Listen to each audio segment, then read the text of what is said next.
This week there were two big things happening in the European Union. The Mercosur trade deal was sent to the European Court of Justice by the European Parliament, delaying the trade deal even further, and the EU signed the mother of all deals with India. In this video I will explain what these deals are about and why I think that they are treacherous and horrible for the European people. But before I get into it, please like and subscribe, it would help me a lot. Check out my other social media, and now let's get into this week's story.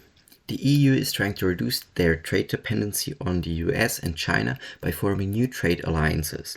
This is happening especially now as criticism of China is increasing, and most importantly of all, Trump is threatening everyone with tariffs.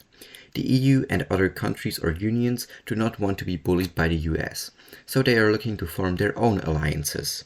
Two of them are the EU-Mercosur agreement and the EU-India deal. Let's look into the Mercosur trade deal first. The Mercosur deal has been in talks since 1999, but the main opponent why it wasn't passed was France and other countries due to concerns for their farmers.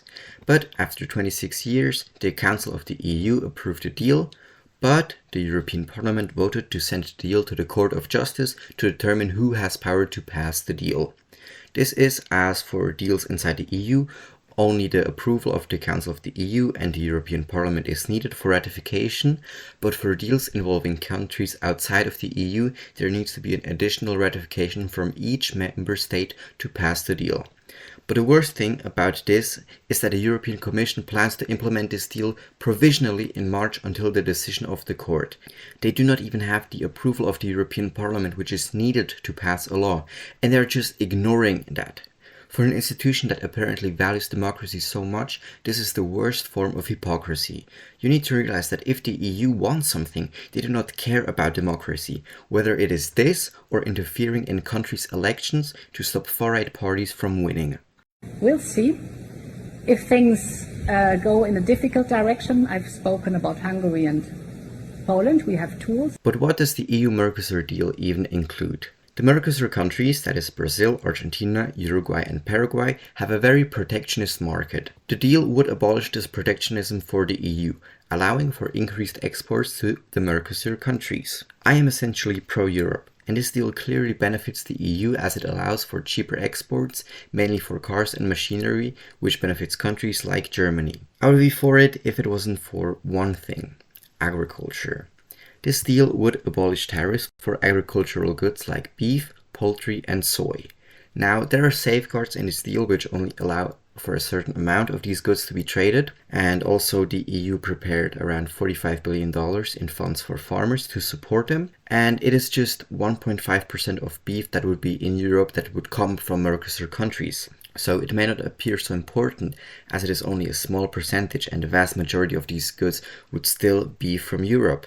But the real issue is that it is insulting and completely disrespectful towards European farmers.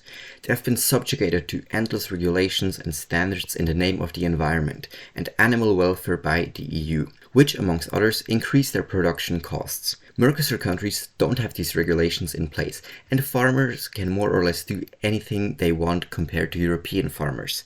This is insulting to every European farmer who has been forced by the European Union in the name of some moral standards to watch this same institution now import hundreds of thousands of tons each year of products which are miles away from the strict European standards. But they just want to save money by offering a cheaper option for the lower class Europeans, aka migrants who they all brought in.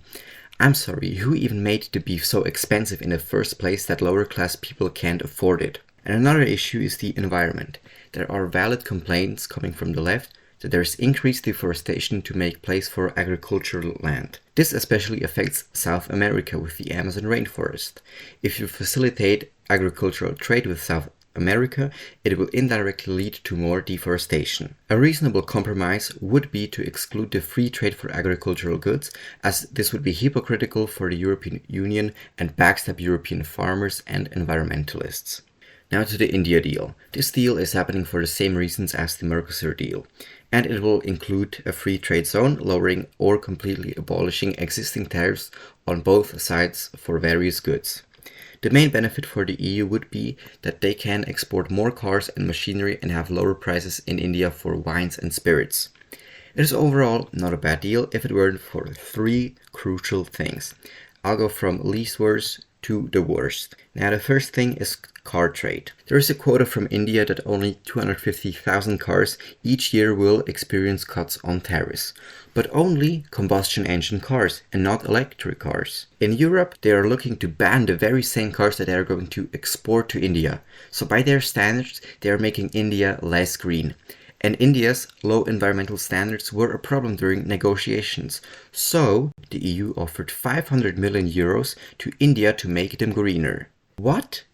You're increasing exports for combustion engine cars, but at the same time you give India money to reduce greenhouse emissions. Does anyone else see the hypocrisy here? I mean, just don't export combustion engine cars and do the tariffs on the electric cars?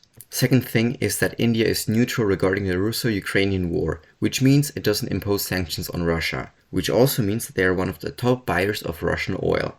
So Europeans have to face more expensive electricity and other consequences because the EU holds some grudge against Russia, but Indians, they can fund their economy with Russian oil and they are going to be accepted as an important trade partner. Plus, who knows if some of the goods we are going to be buying from India aren't just Russian goods. Either lift some of the sanctions, which didn't do anything but hurt your own people, or don't do the deal with India at all. Now, the last thing should infuriate most of you, and I will read it to you directly from the Economic Times of India. India and the European Union have signed a mobility pact aimed at easing the movement of Indian students, workers and professionals across EU countries, while also finalizing a comprehensive free trade agreement that could reshape bilateral economic ties. Under the mobility framework, EU commits to uncapped mobility for Indian students, a provision that would allow Indian learners greater ease. Ursula von der Leyen added, signing an agreement on mobility, we will facilitate the movement of students and researchers. It will be a one-stop hub to support Indian talent, moving to Europe in full alignment with your member states' needs and policies. Do you know who pushed this agreement to be signed? It was India. Initially, it would have been just a trade deal, but they pushed and got their mobility pact, with which Europe will be flooded by Indians if we don't stop this agreement. They aren't just here to study and work. They will stay here, bring their families, reproduce and form Indian enclaves here just like they did in Canada. Or they will take the money they earn here and send it back home. And Ursula von der Leyen is also talking about students, researchers and Indian talent. Really? First of all, that's a lie. We'll just get a bunch of low IQ cheap workers here. And secondly, have you taken a look at India? It is a poor third world country. Don't you think that India needs its talents to stay in India? And it is a lie that they will just get a good education, return and make India better. Because if we take them here to our more developed countries, they will prefer it and stay here. This deal is a recipe for increased crime rates while replacing native Europeans with Indians. This must be stopped. But there is still hope as there are 7 steps left for this deal to enter into force. And I will read it from the official European Commission web page. What needs to happen for the deal to start working?